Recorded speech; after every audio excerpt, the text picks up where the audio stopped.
모호하고 어렵다면 어려운 주제이고, 또 어떤 측면에서는 또 쉬운 주제일 수 있어요. 정체성 문제를 한번 다뤄보겠습니다.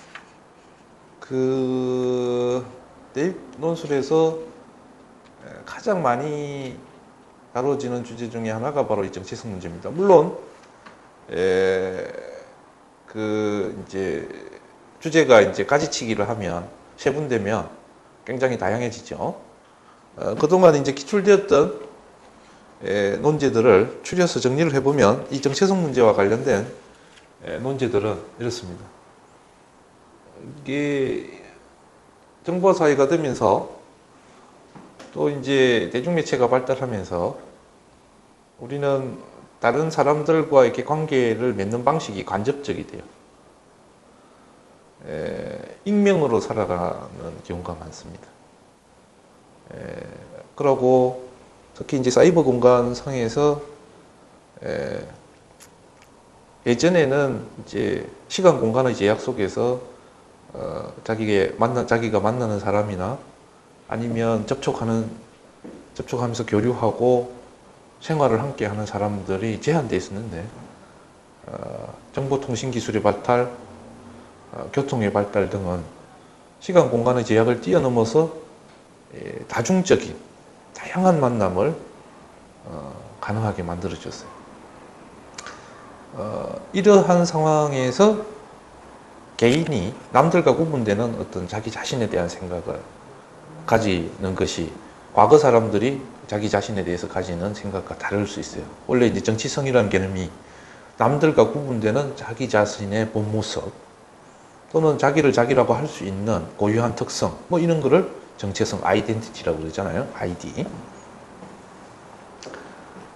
그러고 이제 끊임없이 이 대중매체를 통해서 쏟아지는 우리의 이제 그 소비 욕구를, 소비적 욕망을 부추기는 어떤 화려한 광고의 이미지들, 특히 그 광고에 등장하는 모델들의 모습과 대비해서 현대인들이 자기 자신에 대해서 느끼는 감정들, 뭐 이런 것들이 결합되면서 과거 어느 때보다도 오늘을 살아가는 현대인들이 자기 자신이 어떤 사람이고 어떤 사람이어야 하고 또 어떤 사람이 되려고 노력하는가 하는 그 정체성 문제, 정체성 형성에 굉장히 혼란을 겪을 수밖에 없는 상황이다. 그래서 그와 관련해서 출제되는 것이, 그러니까 크게 보면 명품 소비, 명품을 소비함으로써 자기 자신이 명품 인간이 되고자 하는 욕망, 이런 것도 관련된 주제일 수 있다, 이렇게 볼 수 있고, 그래서 많이 나옵니다. 두 번째 주제가 이제 과학기술이 발전하면서 인간에 대한 이해도 더 이제 좀 과거와 달리 정확해지고, 인간이 어떤 존재인가에 대한 생각들도 바뀌어 나가죠. 예를 들면 과거에는 기계와 구분되는, 동물과 구분되는 인간만이 가진 고유한 특성이 자유의지를 가졌다, 창조적인 이성을 가진 존재다, 뭐 이랬는데, 뇌과학이 발전하고 하면서 어때요? 인간의 어떤 합리적 이성이라는 거, 자유의지라고 하는 거, 공허한 거고, 사실은 인간의 정신적 활동 능력이라는 게 뇌의 활동밖에 안 된다는 거. 우리가 뇌에 관해서 모르고 있는 거를 그냥 무지하게 마음이니 영혼이니 정신이니 이렇게 말하고 있을 뿐이다 라고 이야기하고, 실제로 인간만이 할 수 있었던 여러 가지 일들을 로봇이나 기계가 인간보다도 더 잘 수행하고 있습니다. 앞으로 아마 로봇 공학자들은 인간보다도 더 인간다운, 당연히 신체적, 정신적 능력이 현재 그러니까 원조 인간, 자연산 인간보다 더 월등한 인간을 만들려고 노력할 것입니다. 왜냐하면 인간이 과거에 뗀석기나 간석기를 만들 때요, 그 석기는 인간의 주먹보다 더 강하기 때문에 그것을 만들려고 했고 그걸 사용을 했습니다.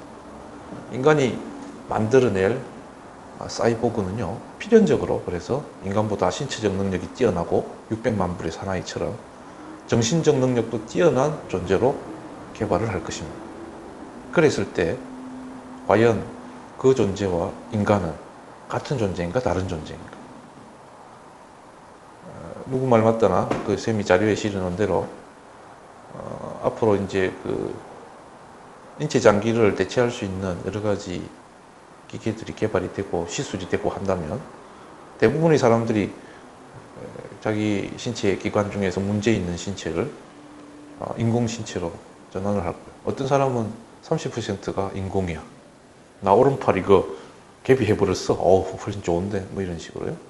혹은 어떤 친구는, 요즘 내가, 경제학 공부를 해야 되는데, 수학을 이제 다시 공부하기는 힘들고 해서, 뇌에다가, 좌뇌에다가 수학 칩을 하나, 이식을 했지. 뭐 이런 식의 이야기가, 공상이 아니라 현실이 될 수도 있다는 이야기죠. 그랬을 때, 과연 기계와 인간은 어떻게 구분될 수 있고, 인간은 기계의 일부인가?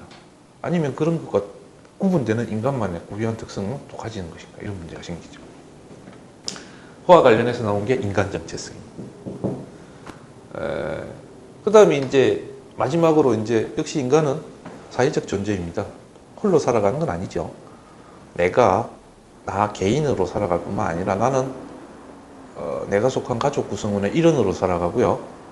내가 속한 기업의 한 구성원으로 또는 내가 속한 국가의 국민으로 살아갑니다. 통상적으로 문화와 어떤 정신 가치관 또는 어떤 이익을 공유하는 공동체로서의 민족도 있습니다. 그런데 세계화로 인해서 인간 집단 사이에, 인종 사이에, 민족 사이에 또 생활 방식을 같이 하는 같은 문화권 사람들 사이에 교류가 활발해지죠. 장벽이 없어지죠. 그러면서 뒤섞이게 됩니다. 모든 사회가 다인종, 다민족, 다문화 사회로 가고 있습니다. 거기서 나는 과연 어떤 공동체에 소속된 사람인가? 쉽게 말해서 미국의 이민 1세대, 한국에 희망을 가질 수 없어서 재산 다 정리하고 직업 다 정리하고 해서 미국으로 이민을 가서 세탁소 하면서도 열심히 일을 했어요. 자식들 위해서. 그런 이민 1세대는 아마 자기의 마음의 고향은 코리아이고 미국에서는 먹고 살기 위해서 좀 더 현실적으로 잘 살기 위해서 왔다라고 할 수 있어요. 정체성에 큰 혼란은 겪지 않을 거예요. 그런데 아주 어린 시절에 기억도 잘 안 나는 나이에 엄마 아빠를 따라온 그 자녀 같은 경우는 생활 방식이나 의식이나 말 이런 거 이제 미국 사람이 된 거죠. 그 다음에 그 세대 다음 세대는 이제 한국말도 몰라. 당연히 자기는 아메리칸이라고 생각을 하고 있어요. 과연 그 사람이 한민족이라고 할 수 있는가 이런 문제가 생기겠죠. 그래서 나오는 게 소위 이제 민족 정체성이죠. 그 중에서 그러니까 다양하게 변형되어서 계속 반복적으로 출제되고 있습니다. 문제는 이제 기존의 어떤 사고의 틀에서 벗어나야 이러한 어떤